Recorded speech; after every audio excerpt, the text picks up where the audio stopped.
자, 이제 오늘 우리가 욥기서 7번째 강해인데요. 마지막 그 세 친구 중에 아직 등장하지 않았던 소발이라는 친구가 있어요. 오늘 이 친구의 등장과 욥의 논쟁으로 1라운드가 끝이 납니다. 그런데 뒤에까지 쭉 읽어오신 분들이나 읽어보신 분들은 아시겠지만 2라운드, 3라운드가 남아있어요. 37장까지 매우 길게 질의하도록 이어지는데 여러분 어떤 토론회 방송을 보다 보면 한 얘기 또 하고 무슨 얘기인지 모르겠고 횡설수설하고 그런 프로를 보면 그 채널을 돌리거나 끄고 싶죠. 2라운드, 3라운드는 거의 그런 분위기예요. 그래서 그냥 오늘 소발까지 등장하는 1라운드만 끝내고 2라운드, 3라운드는 그냥 건너뛰려고 합니다. 아주 지리한 같은 패턴의 공방이 계속 마치 그 자동차 공회전 하는 것처럼 제자리에서 엔진만 웅웅 하는 것처럼 진전이 전혀 없습니다.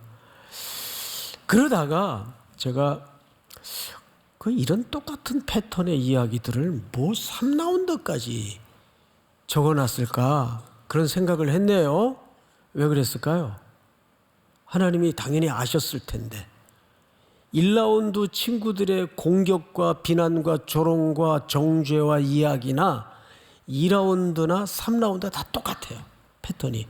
표현만 미세하게 조금씩 달라졌을 뿐이에요.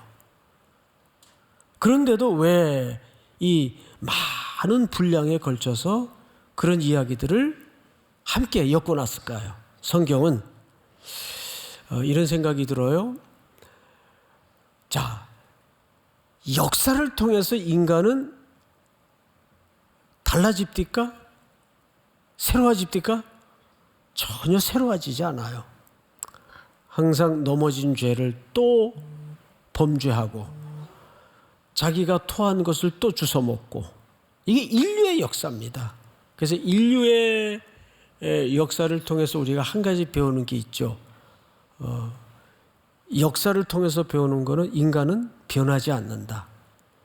사실 그 교훈 하나 이 반복되는 과정에서 건질 뿐입니다.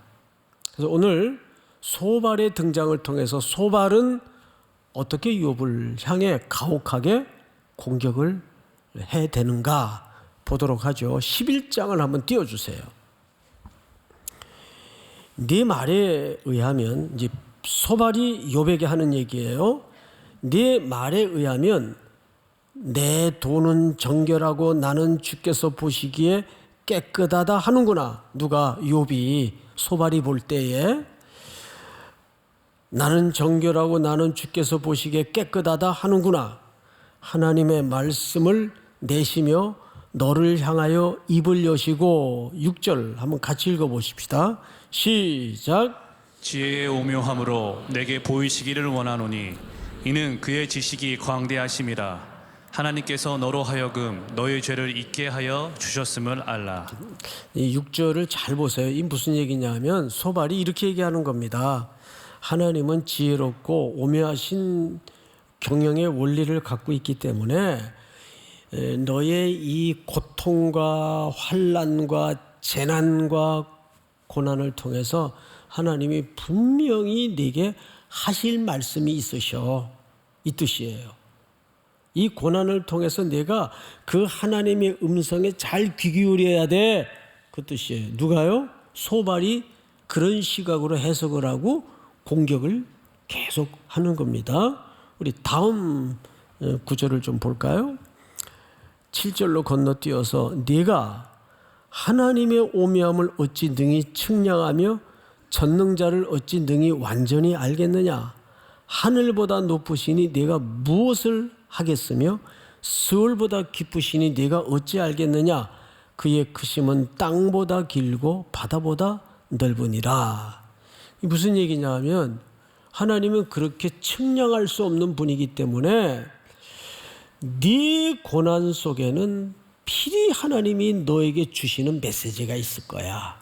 쉽게 얘기한단 말이에요. 우리 다음 구절을 좀 볼까요?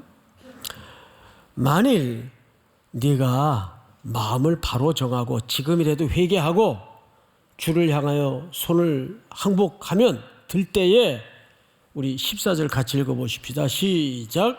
내 손에 죄악이 있거든 멀리 버리라. 불의가 내 장막에 있지 못하게 하라. 네. 그리하면 네가 반드시 흠없는 얼굴을 들게 되고 굳게 서서 두려움이 없으리니, 이런 얘기죠. 그러니까 엘리바스가 한 얘기나 앞서 빌닷이 한 얘기나 다를 바가 없어요. 지금이라도 내가 그 고난을 통해 하나님이 네게 하고 싶은 이야기에 귀 기울이고 네가 회개하고 하나님께 항복에 들어오면 하나님이 네게 다시 화평으로 평안으로 갚아주실 거다. 이렇게 얘기를 하는 거예요. 자, 이 얘기를 욥이 쭉 듣다가 이제 다시 다음 텀으로 넘어가십시다. 12장입니다. 욥이 대답합니다. 너희만 참으로 백성이로구나. 이거는 비아냥거리는 거예요. 이게 어감을 잘 들으셔야 돼요. 너희만 혼자 잘났구나 그 뜻이에요. 너희가 죽으면 이 세상의 지혜도 사라지겠구나. 이 세상의 지혜도 죽겠구나 그 뜻입니다.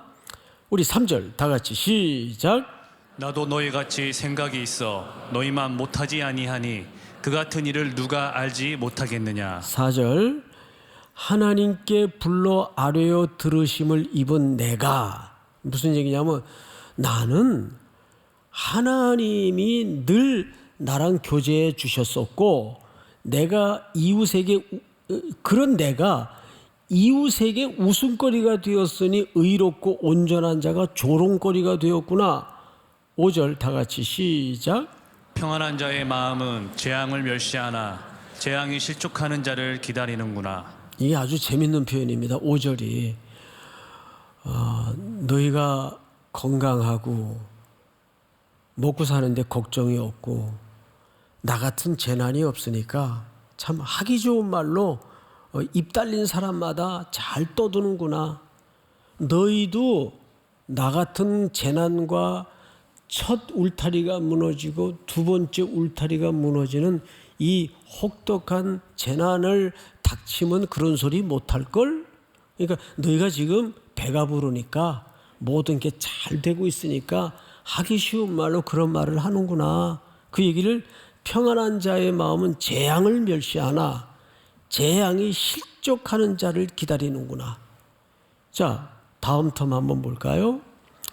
이제 욥의 아주 미세하지만 변화의 조짐이 보이는데 이 변화를 잘 보세요. 욥의 시선이 조금 달라져요. 그러니까 어느 방향으로 달라지는가를 보셔야 됩니다. 나의 눈이 이것을 다 보았고 나의 귀가 이것을 듣고 깨달았느니라.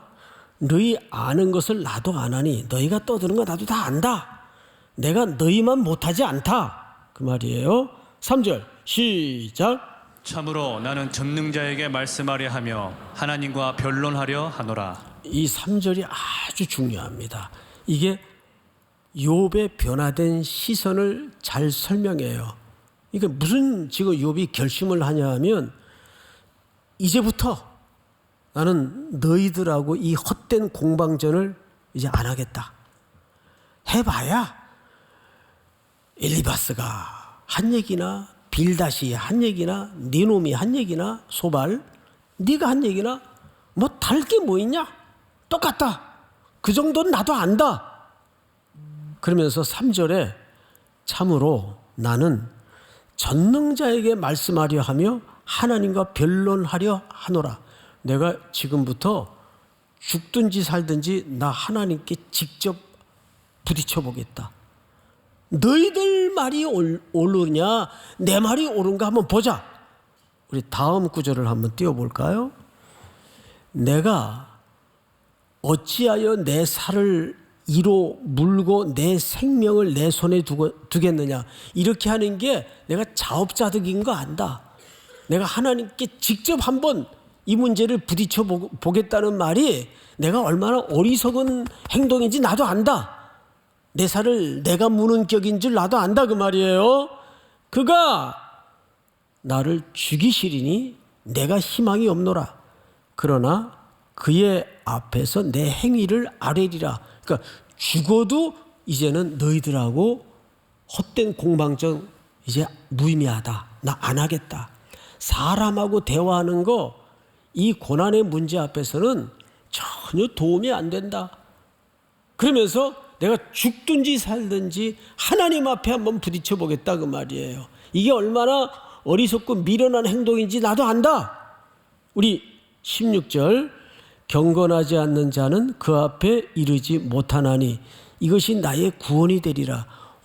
이건 욥의 입장에서 어마어마한 얘기를 하는 거예요. 내가 하나님 앞에 직접 부딪혀 봐가지고 너희들 말이 옳은지 내 말이 옳은지 내 말이 옳으면 그것이 구원이 되는 것이고 너희들 말이 옳으면 내가 망할게. 하나님 앞에 그 문제를 직접 부딪혀서 해보겠다 그 말이에요. 다음 절 보세요. 이제 오늘 본문입니다.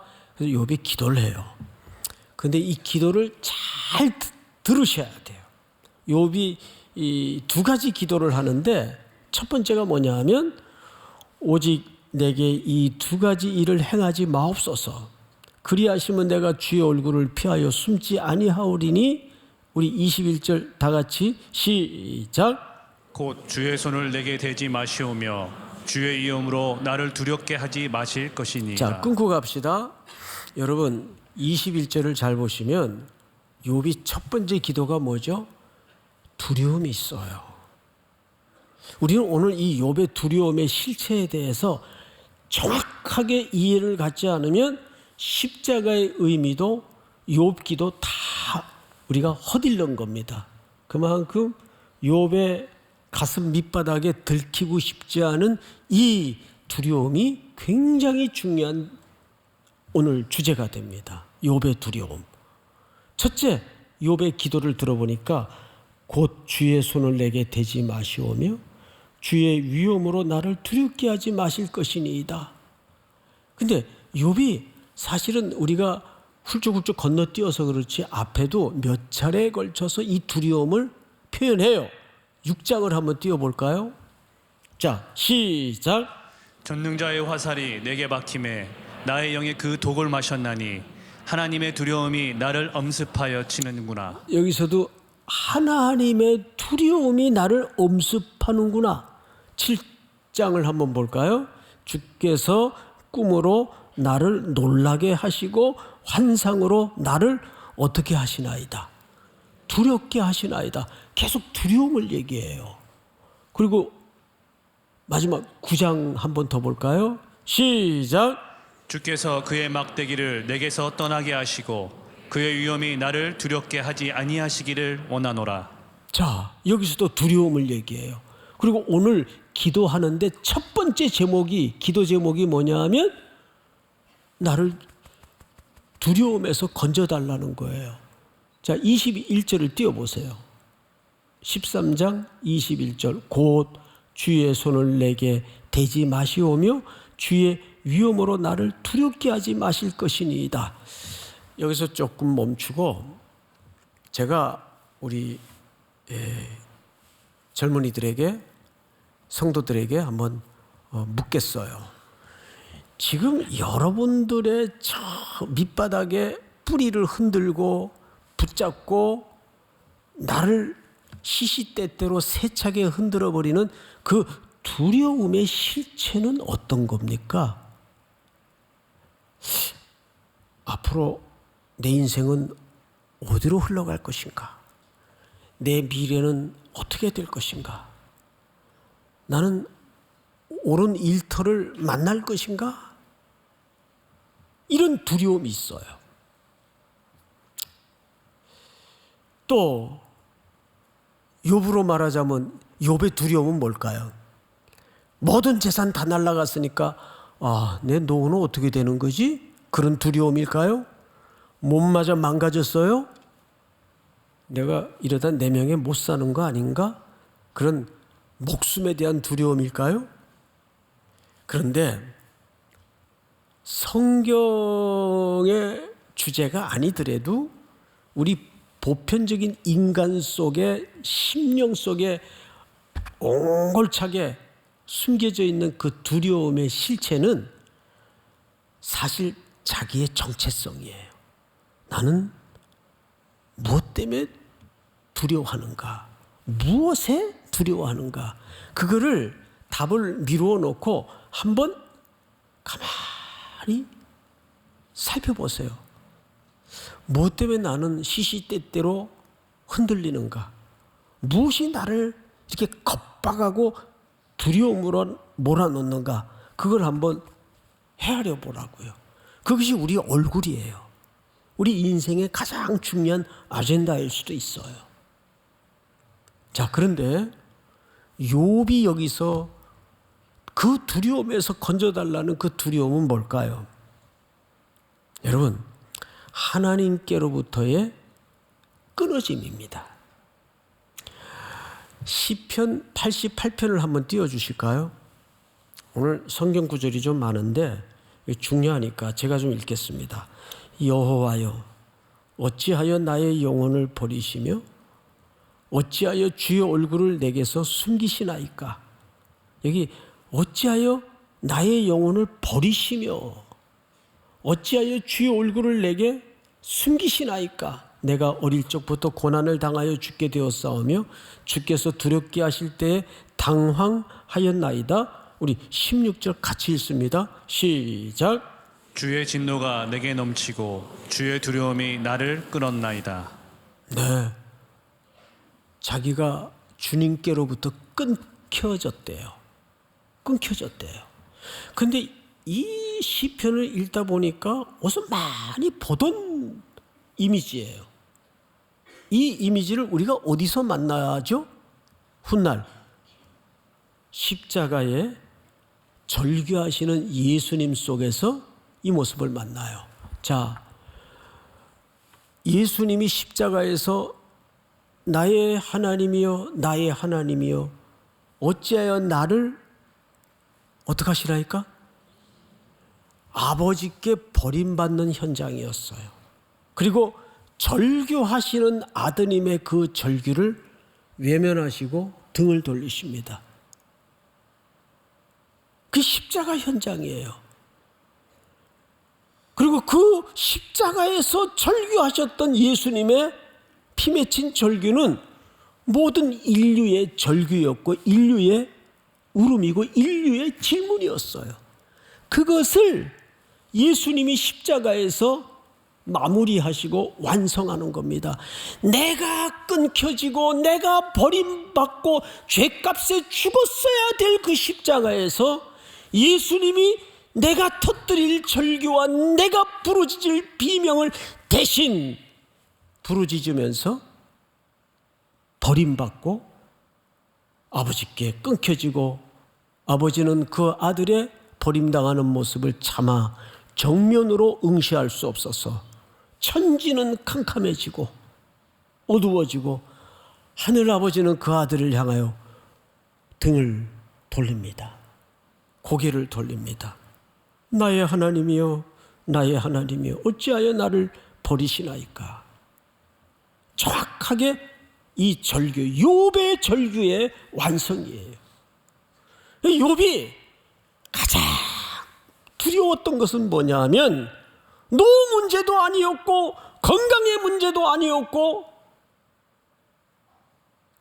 첫 번째 울타리가 무너지고 두 번째 울타리가 무너져 나가는 가운데 욥은 정말 저 친구들의 고발처럼 나는 하나님께 버림당했거나 끊쳐진 존재일까? 끊어진 존재일까? 이게 가장 욥의 두려움이었어요.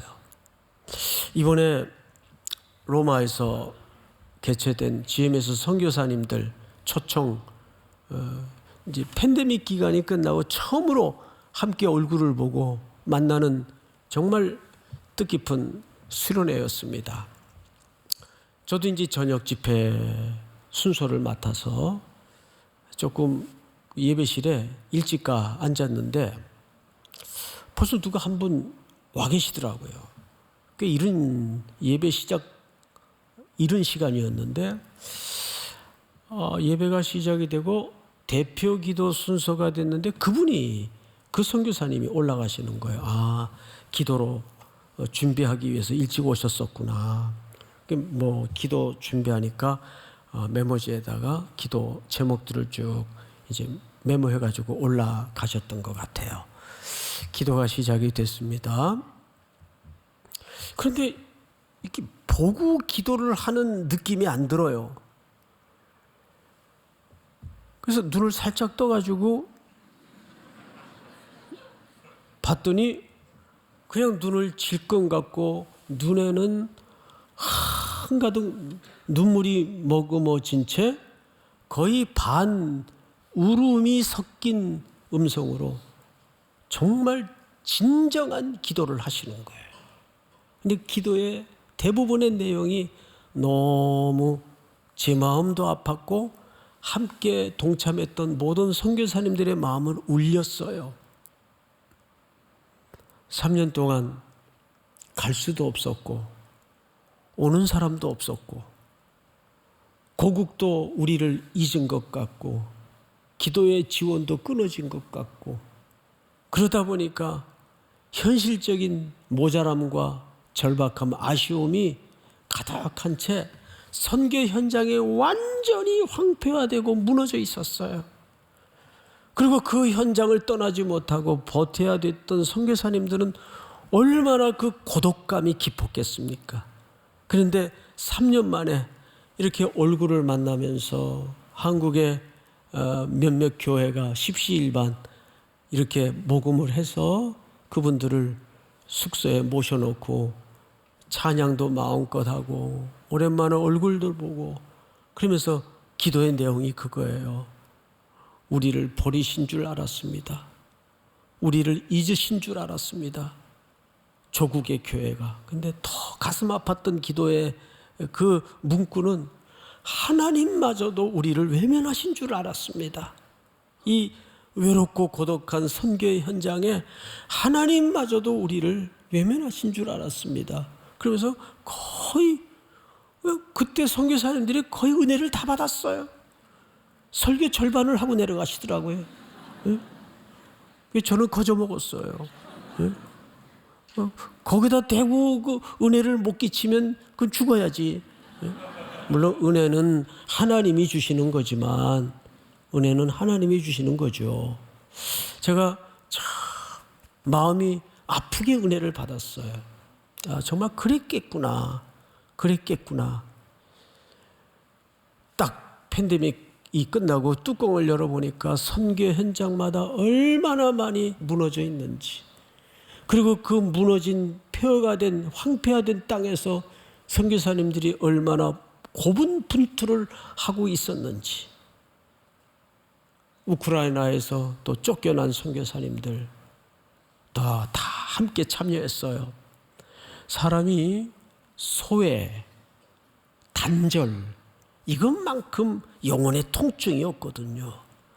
우리도 그런 경험을 살면서 뜨문뜨문 하지 않습니까? 외면당하고 버림당하고 소외되고 잊혀지고 할 때 그 오는 영혼의 통증을 우리는 알잖아요.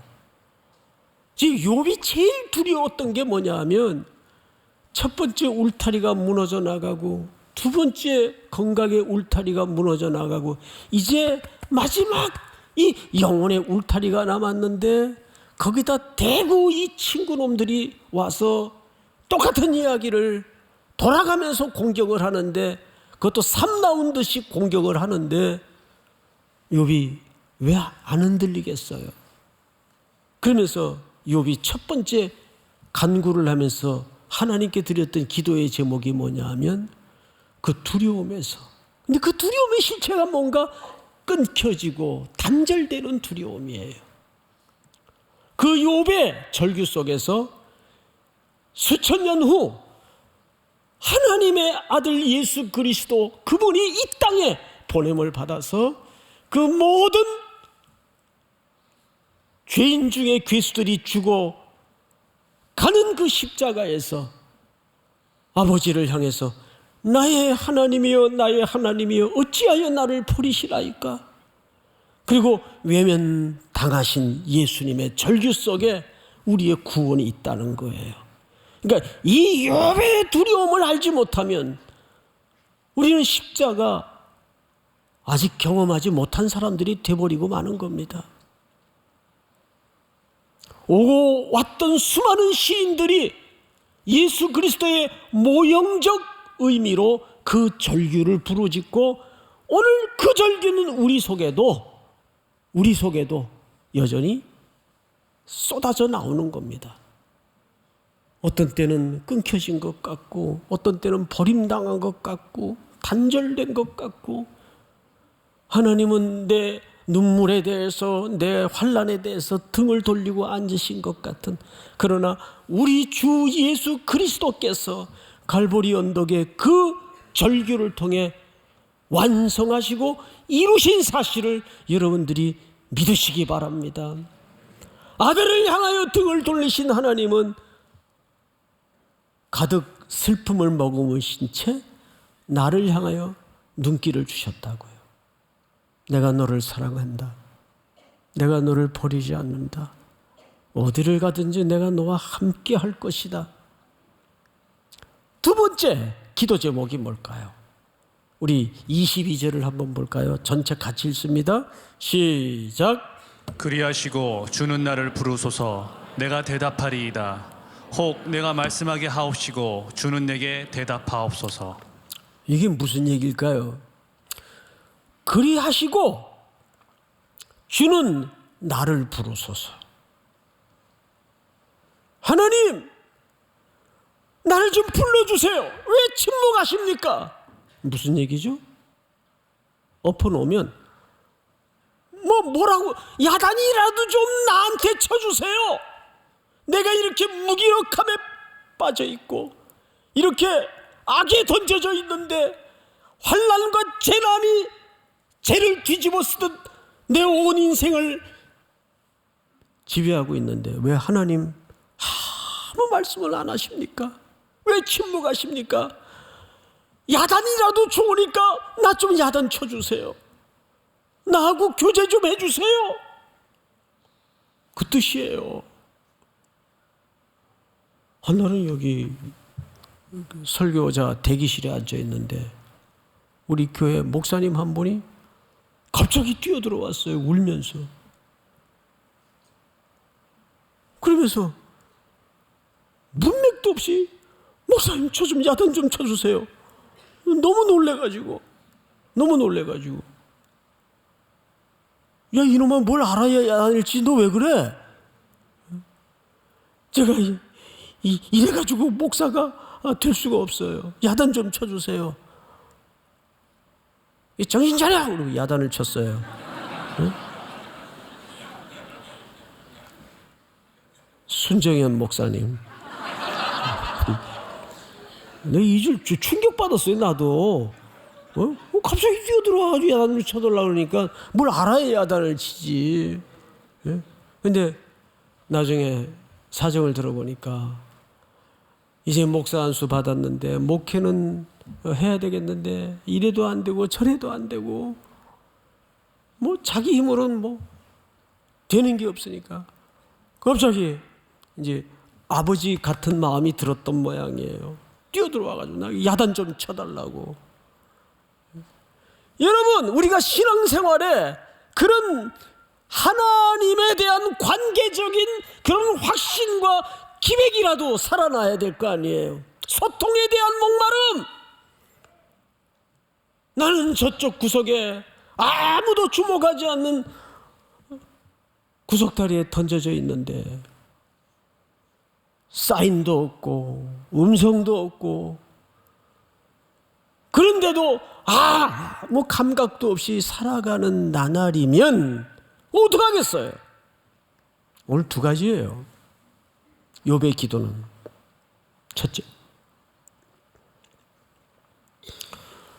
하나님께로부터 나를 끊어내지 말아 주십시오. 그리고 나를 좀 찾아주세요, 하나님. 이런 허기와 이런 목마름이 있어야 될 거 아니에요. 이것이 십자가의 그분이 그 절규 속에 나를 대신해 울부짖고 외면당하신 이유입니다. 오늘 이 말씀이 점원을 나설 여러분들에게 또 한 주를 살아낼 깊은 기도의 제목이 될 수 있기를 축복합니다. 일어나십시다.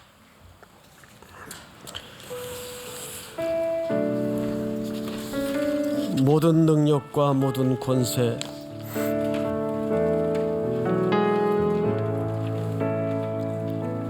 모든 능력과 모든 권세, 모든 것 위에 뛰어나신 주님, 세상이 증량할 수 없는 지혜로 모든 만물 창조하셨네. 모든 나라와 모든 보좌, 이 세상 모든 경이로움보다, 이 세상 모든 값진 보물보다 더욱 귀하신 나의 주님. 십자가 고통당하사 버림받고 외면당하셨네. 짓밟힌 장미꽃처럼 나를 위해 죽으셨네. 두 손을 높이 들고 십자가 고통당하사 버림받고 외면당하셨네. 짓밟힌 장미꽃처럼 나를 위해 죽으셨네.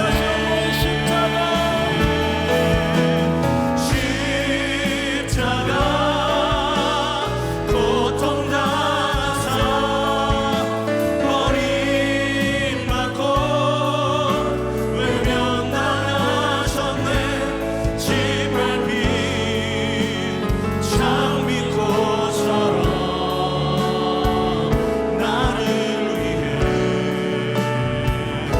죽으셨네. 나의 주. 지금은 우리 구주 예수 그리스도의 은혜와 하나님 우리 아버지의 높고 깊은 사랑하심과 성령님의 교통, 위로, 인도하시는 역사가 오늘 머리 숙여 점원을 나서며 다시 한번 욥의 두려움 속에 내 두려움이 있으며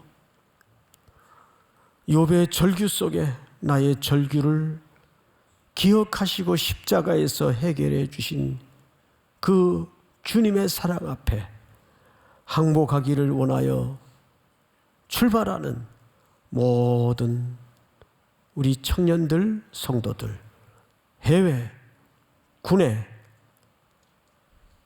출타에 있는 가족들, 복중의 생명까지 영원토록 함께 있을지어다. 아멘.